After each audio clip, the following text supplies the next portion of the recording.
अपने बच्चों को सरकारी स्कूल में पढ़ाना चाहेंगे या प्राइवेट स्कूल में पढ़ाना चाहेंगे? आप किसको महत्व देते हैं अपनी लाइफ में? भगवान को मानते हैं नहीं मानते आप? For giving me opportunity to take your interview. Yes, बोलिए। ओके, सो सर हम आपसे पहला क्वेश्चन ही पूछना चाहेंगे कि आप सर हमारे अपने बारे में कुछ बताइए। सबसे पहले तो मैं सर आपका जो YouTube चैनल है उसका स्वागत करता हूँ। आप मेरे पास आए इसके लिए आपको धन्यवाद सर। और कुछ बताना चाहेंगे सर अपने बारे में, जैसे आपकी जो जर्नी रही है, आप कब से पढ़ा रहे हैं या फिर आप जैसे आप अभी तक लगातार कंटिन्यू, आप 12 साल से जैसा मैं देखा हूँ इस स्कूल में आप कंटिन्यू हैं, जैसे ये बताना चाहेंगे कि आपको कोई फेवरेट स्टूडेंट जो 12 साल के करियर में आपके रहा हो जो तक? तो मैं यहाँ पे लगभग 14 साल हो गए मुझे साइंस पढ़ाते हुए। बच्चे मेरे जो फेवरेट स्टूडेंट हैं वो सदा आज्ञाकारी थे। जब भी मैं कोई साइंस के बारे में बातें करता था तो वो ध्यान से सुनते थे और अंधविश्वास की जो परतें थी उनसे वो हटकर साइंस में ज़्यादा रुचि लेते थे और मेरे से बार बार क्वेश्चन करते थे कि वो सर ऐसा कैसे होता है, जादूगर जादू दिखाते हैं। तो मैं उनसे कहता बेटा ये साइंटिफिक रीजन है, ये चीज़ों को सत्य को छुपाते हैं न कि आपको दिखाते हैं। ये थोड़ा सा साइंस इसको निखारती है, हमारे जीवन में एक नई प्रेरणा जागृत करती है नई खोज के लिए। तो मेरे बहुत सारे स्टूडेंट ऐसे थे जो प्रिय थे और साइंस में इंटरेस्ट भी लेते थे। मैं यहाँ 12 साल से साइंस ही पढ़ा रहा हूँ। बच्चे आगे बढ़े हैं और मेरी आगे जाके प्रशंसा भी करते हैं और मैं कभी भी मिलता हूँ तो बड़ा सम्मान देते हैं मेरे को। जैसे मंजीत 12 साल पहले मैंने इनको पढ़ाया था, आज देखो मेरा इंटरव्यू ले रहे हैं। तो thank you so much sir. ये तो आपका प्यार है, आपके बड़प्पन है जो हमें आपको इतना आगे कार्य इतना मान रहे हैं। वैसे हम है नहीं बट ये जैसा आप मानते हैं जो जीवन में है नहीं, कारण क्या है कि ये होना न होना हमारे ऊपर डिपेंड नहीं करता। ये तो हमारी एक हॉबी होती है किसी चीज़ को जानने की, परखने की। विज्ञान एक वो माध्यम है जिसके द्वारा हम अपने परिवार को, अपने सगे संबंधियों को, समाज को एक नई प्रेरणा दे सकते हैं। एक नए स्रोत के रूप में अंधविश्वास से विज्ञान की तरफ उनको अग्रसर करके अच्छे विकास के लिए, देश के लिए, घर में दैनिक यूजों में विज्ञान का उपयोग करके नई नई चीज़ों की खोज करके अपने स्वर्णमय जीवन को आगे बढ़ा सकते हैं। और विज्ञान के द्वारा बहुत सारी चीज़ों पर अध्ययन भी करेंगे और आगे बढ़कर डॉक्टर हैं, इंजीनियर हैं और वैज्ञानिक भी बन सकते हो। एक लक्ष्य होना चाहिए, वो लक्ष्य है आपका माध्यम है विज्ञान। विज्ञान आओ करके देखें, यानी किसी पे विश्वास नहीं करना, हमें करके देखना है। ये एक सत्यता की खोज है विज्ञान, ये कभी विचलित नहीं होता, परीक्षण पर आधारित है, सच्चा ज्ञान है, प्रैक्टिकल है। हाँ, प्रैक्टिकल पर आधारित। ओके, सो सर हम नेक्स्ट क्वेश्चन आपसे पूछना चाहेंगे कि सर जैसा आप बता रहे हैं कि प्रैक्टिकल पे, विज्ञान पे आप हैं, तो आप सर भगवान को कितना मानते हैं? भगवान को मानते हैं नहीं मानते आप? वैसे देखो प्राकृतिक चीज़ है, ये तो एक नेचर है प्रकृति का, इसको तो दुनिया मानती है और मानते आ रहे हैं। विज्ञान भगवान को नहीं मानती है, जहाँ तक है विज्ञान भगवान को नहीं मानती, लेकिन प्राकृतिक है, प्रकृति है एक, वो उसको ही भगवान कहते हैं। ये प्रकृति बदलती रहती है, आती रहती है, तो प्रकृति है, इससे तो हमें ज्ञान मिलता है। ठीक, तो सर आप ये कह रहे हैं कि आप मतलब मानते हैं नहीं मानते, अभी आप ये बता नहीं रहे हमें डायरेक्टली पूछना चाह रहे हैं। देखो मैं भगवान को प्राकृतिकवाद में तो मानता हूँ। साइंस के आप आधार पर कितना मानते हैं सर भगवान को? साइंस के आधार पर विज्ञान को नहीं मानता मैं, वैसे नहीं मानता विज्ञान, वैसे भगवान को नहीं मानता, लेकिन साइंस ही एक विज्ञान, साइंस ही भगवान है, साइंस ही एक भगवान है। तो सर आप ये कहना चाह रहे हैं जैसे आप साइंस की टीचर है, साइंस पढ़ाते हैं, तो ये साइंस जितने भी है, साइंस को जितना मानते हैं तो वो कहीं ना कहीं गॉड, भगवान, अल्लाह, जिसका जो धर्म है वो बहुत ही कम मानते हैं, मानते ही नहीं है। तो सर आप ये कहना चाह रहे हैं कि आप नहीं मानते बिल्कुल भी, आप एज ए साइंस के तौर पे? हाँ, देखिए ऐसा है कि आप मान रहे हैं या नहीं मान रहे? ह्यूमन तो ऐसा है कि आप दीपो भव, यानी अपना प्रकाश, अपना दीपक स्वयं बनो, प्रकृति को जान के। ये जो हमारे अंदर की जो शक्ति है वो प्राकृतिक है, नेचर है। ये किसी अल्लाह भगवान जिसको मैंने तो नहीं देखा कभी, लेकिन विज्ञान को माना है। और प्राकृतिक सबसे अच्छी चीज़ हमारी शरीर है जो प्रकृति ने बनाया है। इसमें जो हम कह सकते हैं कि विज्ञान एक निराकार रूप में भगवान का रूप ही है।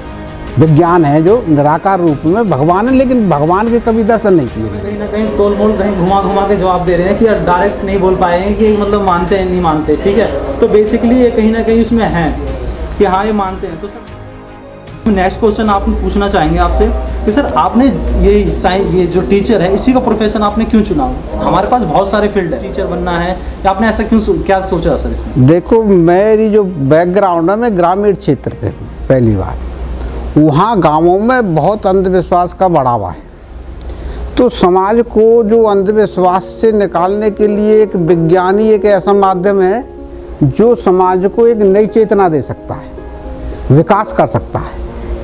यानी कहे कि किसी ने कह दिया कि वहाँ भगवान है, मेरे दर्शन किए, मैं उस चीज़ को नहीं मानता। लेकिन जो विज्ञान के द्वारा परख करके आपो दीपो, यानी स्वयं भगवान अपना दीपक नहीं जला सकता। मूर्ति के सामने दीपक जला रखा है, वो जल नहीं सकता जब तक स्वयं का दीपक नहीं जलेगा। ज्ञान यानी बुद्धि, अपनी बुद्धि का प्रयोग कीजिए।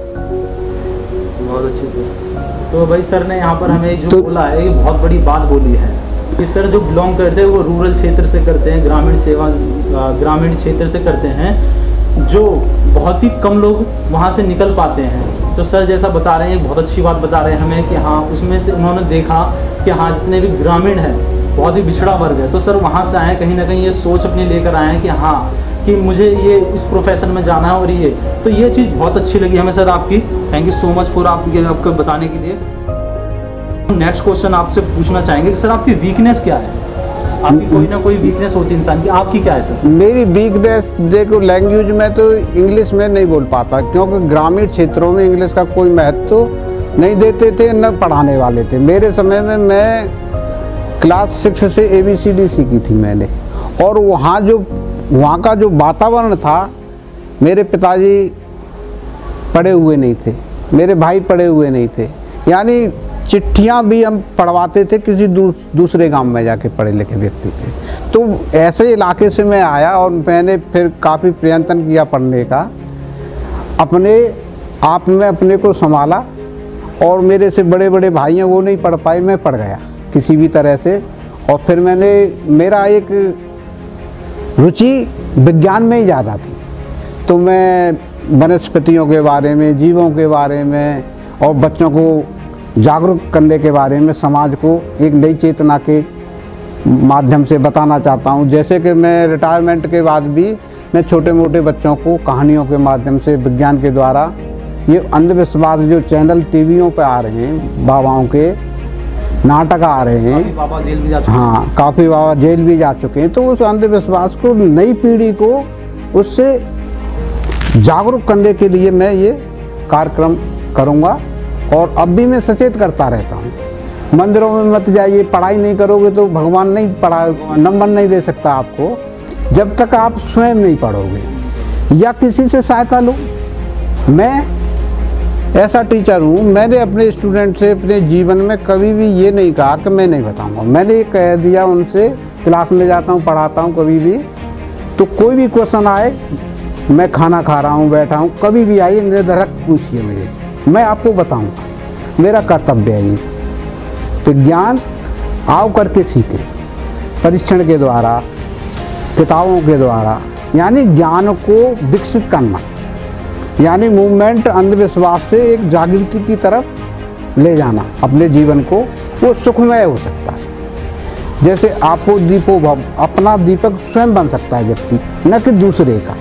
हाँ, हम दूसरे से सहायता ले सकते हैं, उसको लीजिए। कुछ वीकनेस ऐसी भी थी मेरे समय में, तो जब मैं पढ़ता था तो पैसे भी नहीं होते थे नौकरी के लिए। हाँ, पुराने समय में अब वैकेंसी निकलती थी, पैसा नहीं है, फॉर्म नहीं भर पाता था, तो मेरा तो जैसे तैसे करके यहाँ सिलेक्शन हो गया, नहीं तो मैं वैसे तो एमएड की रखा है मैंने साइंस से।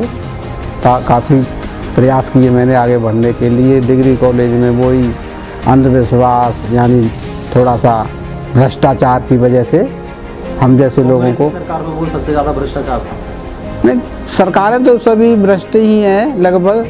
काम करने वाले कम होते हैं, दिखावा ज़्यादा करते हैं।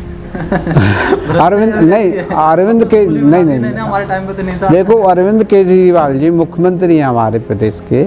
इन्होंने शिक्षा पर बहुत काफ़ी प्रयास किए बढ़ाने के लिए। गरीब बच्चों के लिए जब विद्यालय नहीं थे, चादर के 3 सेट पड़े थे, बरसात आती थी, बच्चे भीगते थे, लाइट आ जाती थी, दुर्घटनाएं हो जाती थी, बैठने के लिए टीचरों के लिए कुर्सियां नहीं थी, तो केजरीवाल जी ने वो ऐतिहासिक कदम उठाया है गरीबों के लिए, सभी बच्चों के लिए, और राशन भी मिल रहा है उनकी इस शासन व्यवस्था में। इससे हम काफ़ी खुश हैं। और मतलब कहने का ये है कि उन्होंने 200 यूनिट फ्री कर दिया, पानी फ्री कर दिया, महिलाओं के लिए फ्री बसों में आना जाना, और बच्चों ट्यूशन किए उन्होंने बच्चों को आगे बढ़ाने के लिए कोचिंग ISPCS के लिए निःशुल्क कर रखी। देखो, एक ऐतिहासिक कदम है। तो इससे देश आगे की तरफ बढ़े। सलाम करता हूँ मुख्यमंत्री जी को। उन्होंने अपना जो आइडियोलॉजी है, वास्तविक आइडियोलॉजी दिखाई, और शिक्षा के द्वारा ही देश आगे बढ़ सकता है और विकास कर सकता है। शिक्षा वो शेरनी का दूध है जो पिएगा वो दहाड़ेगा, वो बोलेगा, हर जगह बोलेगा, जिसने शिक्षा को ग्रहण कर लिया। तो शिक्षा एक 1000 तोपों से ताकतवर एक शिक्षा प्रणाली है, जिसके द्वारा आप कलम से हरा सकते हैं। इसके बारे में मैं एग्जाम्पल दूंगा कि डॉक्टर BR अम्बेडकर मेरे सामने हैं। इन्होंने विभिन्न परिस्थितियों में पढ़ लिख कर समाज को एक नई चेतना दी, भारत जैसे देश को संविधान दिया, जिससे आज इनकी आइडियोलॉजी पे ये पूरा देश चल रहा है। ये एक महान नेता ही नहीं, सामाजिक कार्यकर्ता, विद्वान थे, लेकिन यहाँ की सरकारों ने इनको कोई तवज्जो नहीं दी। लेकिन केजरीवाल जी ने इन्होंने अपने पाठ्यक्रम में भी शामिल किया है इनको। तो परख हीरे की वही जानता है जो पढ़ा लिखा होता है। विद्वान तो वही कहलाता है जो विद्वानों के विचारों को माने, उन पर चले, चिंतन करे, मनन करे, तभी आगे बढ़ सकता है। तो सर, हम नेक्स्ट क्वेश्चन आपसे पूछना चाहेंगे। तो सर, एटलीस्ट ये मेरा पर्सनल क्वेश्चन है, मेरे एक दोस्त का क्वेश्चन है, मेरे एक फ्रेंड का क्वेश्चन है। आप जानते भी, आपका पुराना स्टूडेंट रह चुका है मिस्टर चरण सिंह, जो आपके यहाँ से बिलोंग करते हैं। तो सर, उनसे मैं पहले मिला था मैं उनसे बिफोर 2 डेज। तो उन्होंने एक क्वेश्चन पूछना चाहा था मेरे से कि अब जैसा बता रहे हैं आप कि अरविंद केजरीवाल, स्कूल इतने अच्छे बन गए दिल्ली के, हर जगह के अच्छे होते हैं, बट देखा जाए तो अब यहाँ की जो शिक्षा है वो ज़्यादा अच्छी मिल पा रही है पहले से। तो सर, अब एक पर्सनल क्वेश्चन मैं आपसे पूछना चाह रहा था, ये उनका ही क्वेश्चन था, तो उनके थ्रू मैं आपसे पूछना चाह रहा था।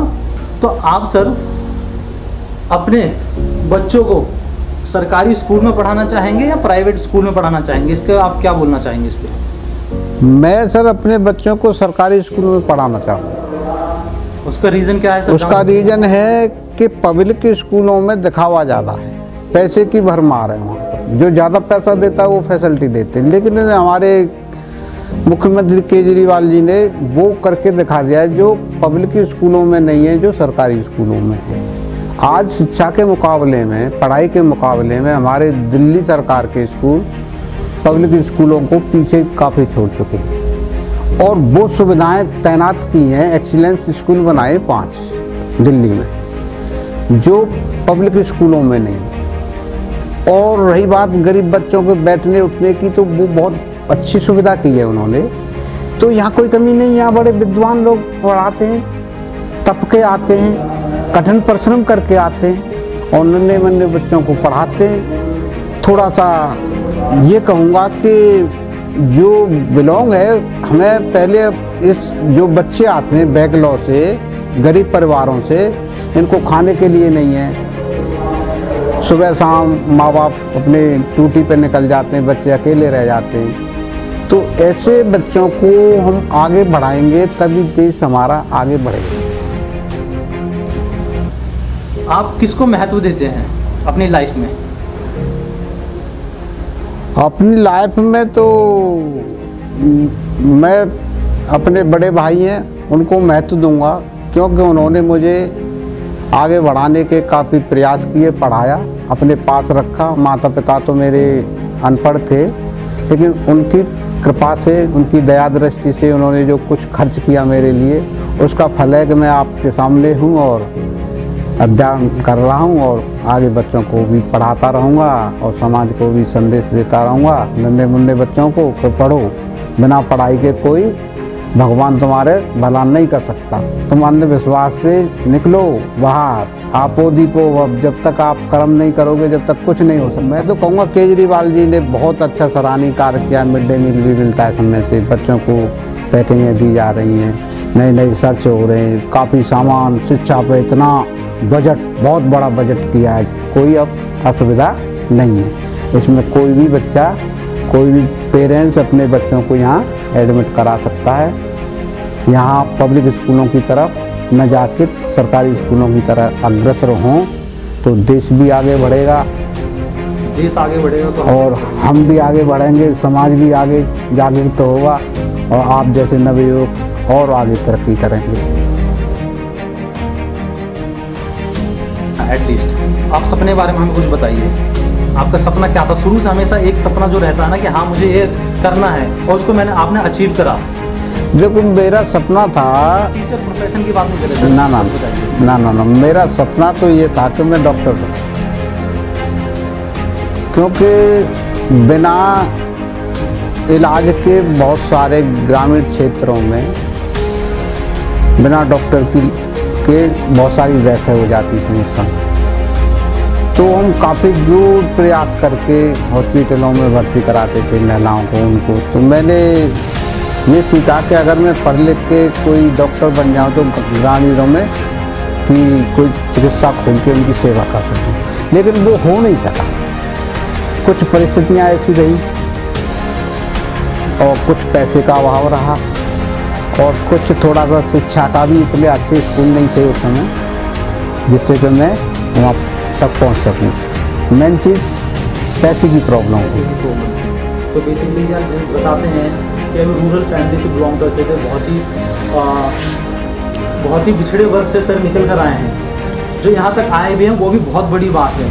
तो कहने का मतलब यही है कि ज़रूरी नहीं है हर किसी का सपना पूरा होता है, बट अपने सपने पे जो मेहनत करता है वो अचीवमेंट जरूर एक ना एक दिन हासिल करता है। लेकिन मैं अब ज़्यादा खुश हूँ, इस प्रोफेशन से ज़्यादा खुश हूँ, क्योंकि मैं डॉक्टर बन के तो बस पैसे कमाने की एक मशीन बन सकता था, लेकिन यहाँ पैसे का नहीं, मैं समाज को कुछ देना चाहता हूँ, बच्चों को देना चाहता हूँ। बहुत बड़ा मैसेज है सर। कहीं ना कहीं आप जो करना चाह रहे हैं वो समाज के लिए कुछ करना चाह रहे हैं, चाहे आप डॉक्टर बन के कर रहे हैं, चाहे आप टीचर बन के कर रहे हैं, लेकिन कर रहे हैं वो समाज के लिए ही कर रहे हैं। तो सर हम एक छोटी सी बात और जानना चाहेंगे। 13 साल से आप कंटिन्यू, उससे ज़्यादा ही, जहाँ तक मैं आपको जानता हूँ 12 साल से इस स्कूल में पढ़ा रहे हैं बच्चों को, और उससे पहले भी शायद आप पढ़ा रहे होंगे, आप पढ़ा रहे थे। या फिर सर आपसे मैं एक बात पूछना चाह रहा था, ये मेरा पर्सनल क्वेश्चन है, मेरे व्यूवर्स का कोई क्वेश्चन नहीं है, मेरा ये पर्सनल क्वेश्चन है। मैं सर इसमें जानना चाहता था कि आपको सबसे ज़्यादा मोटिवेट क्या चीज़ करती है अब तक, जो सबसे ज़्यादा मोटिवेट करती है कि हाँ मेरा ये काम है, मुझे लगन इससे करना, आप सच्ची श्रद्धा लगन से कर रहे हैं आप अब तक काम, सबसे ज़्यादा आपको मोटिवेट क्या करती है सर? मोटिवेट मेरे को ये करता है कि जो मेरा कर्तव्य, जो मुझे पैसा मिलता है इस व्यवसाय से, वो मेरा पहला परम कर्तव्य है कि मैं बच्चों को पढ़ाऊँ, हर हालत में उनको समय दूँ और उनको आगे बढ़ाने का प्रयास करूँ। ये मेरा सपना है और इसको मैं करता रहूँगा जहाँ तक। तो मेरा मोटिव यही है कि जो मुझे पैसा मिलता है तो मैं दिल से, श्रद्धा से, लगन से करता हूँ। कई लोग ऐसे भी होते हैं जो जिसको जितना भी दे दिया जाए उसका पेट नहीं भरता और वो अपने जो लगन से उससे कुछ काम नहीं करते हैं, तो जैसा सर बता रहे हैं कि हाँ मेरा जो परमो धर्मा है, जिस काम के लिए मैं यहाँ पर हूँ, मैं उसको अपनी पूरी ईमानदारी से करूँ, तो ये चीज़ उनको मोटिवेट करती है। तो गाइस ये वीडियो इसी पर रैप अप करते हैं। अगर ये वीडियो आपको अच्छी लग रही हो तो इसका हम दूसरा पार्ट सर के साथ ज़रूर बनाएंगे। तो ज़्यादा से ज़्यादा मुझे मैसेज करो, कमेंट करें या लाइक करें। तो मिलते हैं अभी आपको नेक्स्ट वीडियो में।